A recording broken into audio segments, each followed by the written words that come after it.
Alrighty, if you are watching this, you are up to the votive holder, which is absolutely wonderful, okay?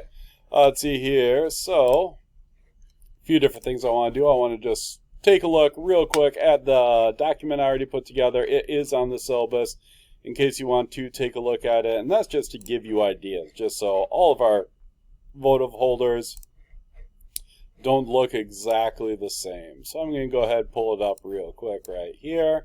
And a lot of students do a pretty, simple one.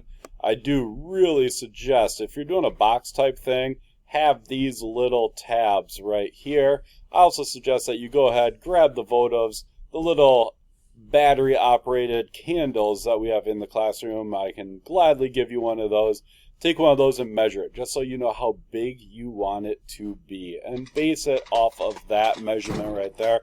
These are not for real candles. These are not for open flames, because burning down your house is a bad idea. Only use a little battery-operated one, and I'll give it to you, okay?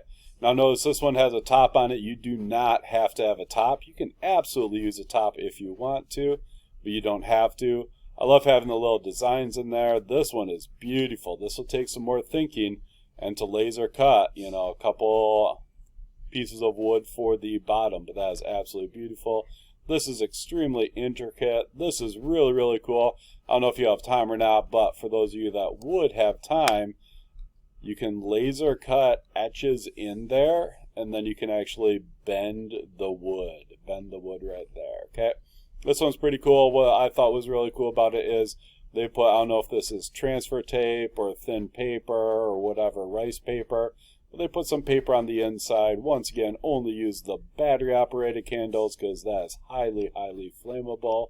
That's just a cool geometric design right there. And I thought these are pretty cute too. I thought those were pretty fun, especially as we come on to Christmas. So that's just to give you some ideas. But the ideas are only the first part, then it's the how. How do you do it? Okay?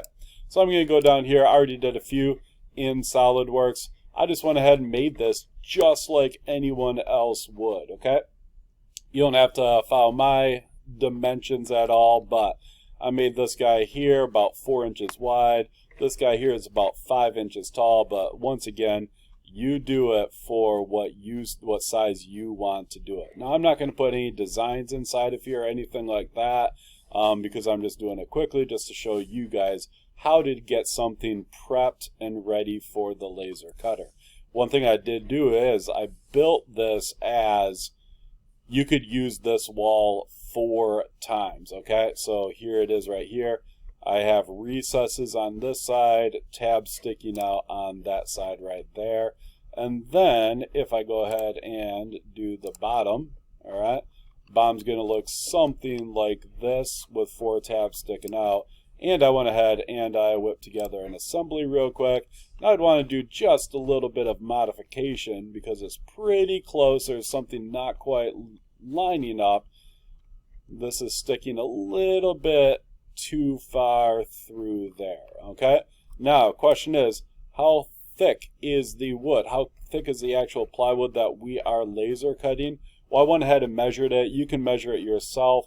If you're dealing in millimeters, I got about, with the calipers, about 4.5 millimeters. If you're dealing in inches, it would be 0.17. So go ahead and measure it. Wood will even move just as far as humidity in the air and stuff like that. It'll expand and contract, so it could be a little bit different when you actually do it. But I went ahead, threw it together in an assembly. Really important to do that to make sure everything's going to fit. And obviously, I don't have walls on the other sides. I don't have designs in there or anything. I'm just trying to show you guys how to do it. All right, cool. So I think you guys get the basic idea of it. Hopefully, you can make something more creative. I'm going to go back to my wall. So I have my wall right here. First thing, you want to make it into a DXF. Okay, it has to be a DXF for the laser cutter to be able to cut it.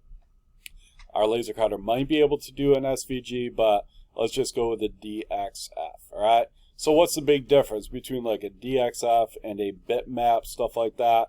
Well, one thing is, if it's a DXF, all of these lines, they're basically an equation. There's basically a mathematical backup to them. That means you can zoom in and you can zoom out without losing any resolution.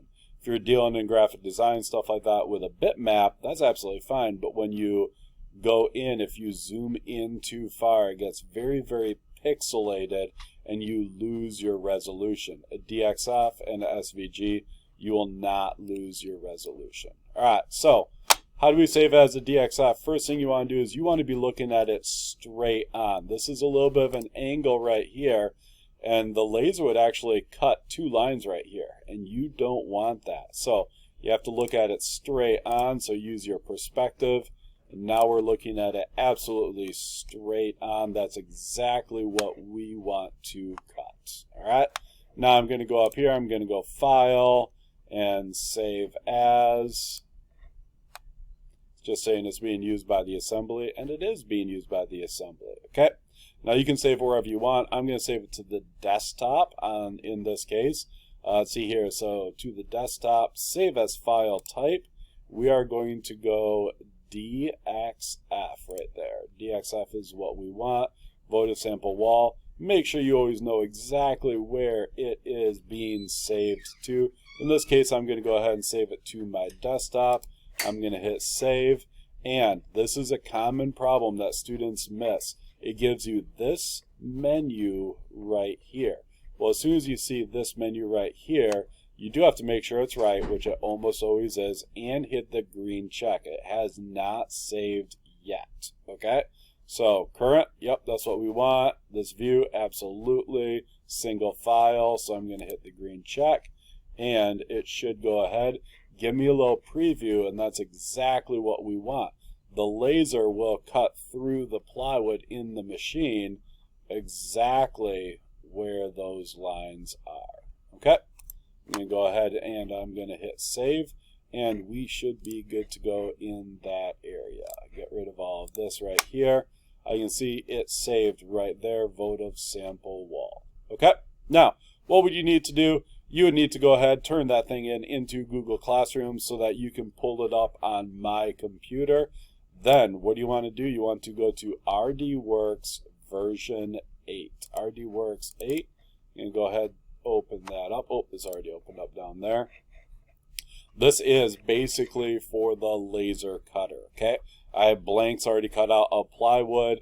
This is, I know it's in millimeters, but it's about 24 inches long, about 16 inches tall, and we have these blanks ready to go. Do tell me if we start getting low, because I want to buy new plywood and cut new blanks to have them ready for you. All right, so we have to input that wall. So I'm going to go, first thing I'm going to do is actually I'm going to go to config, and I'm going to go to system settings, and I'm going to go to import export, and I just want to make sure we're doing it with the correct units. Now, I did my SolidWorks file. I actually built those walls in the base and everything.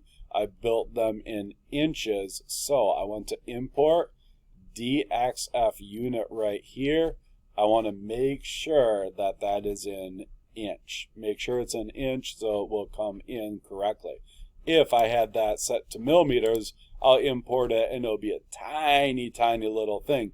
You have to make sure that that is correct. Alrighty, hit enter, and I wish there was a save, but there is not, but I went ahead and did it. Okay, I'm going to go down here. I'm going to file, import. Okay, now this is another thing I don't like. It looks in the file RDWorks 8. I don't want to look there. I want to look on my desktop. Okay, and I'm just going to do a search for it. Votive sample wall and the DXF. Make sure you always do the DXF. So I'm going to go ahead and take it, and there it is right there. It is selected. I'm going to take it and try and drag it. I always like going from the top right hand corner. Okay, now once I have it, obviously Control C, I can Control V it, I can paste it, make a few of these, leave a little bit of space in between. Down here, go ahead and put it, you get the idea. And we would need 4 of those, And then I would probably stick my base down here after I have it all saved and everything. Alright, let's see if I can move my image down here. Oh, that's weird. I lost the cursor.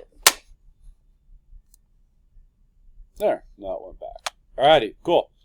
When it is time to save it, okay? You do not go up here and save it that way. You can't do it that way because that'll save a working file, but that will not save a file that the laser cutter can actually read. So I'm going to grab in my green little V8 3D printed engine up here.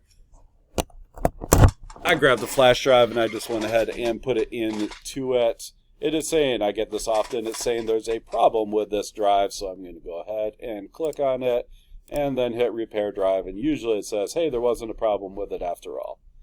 But let's just see what happens. Alright? We're almost there.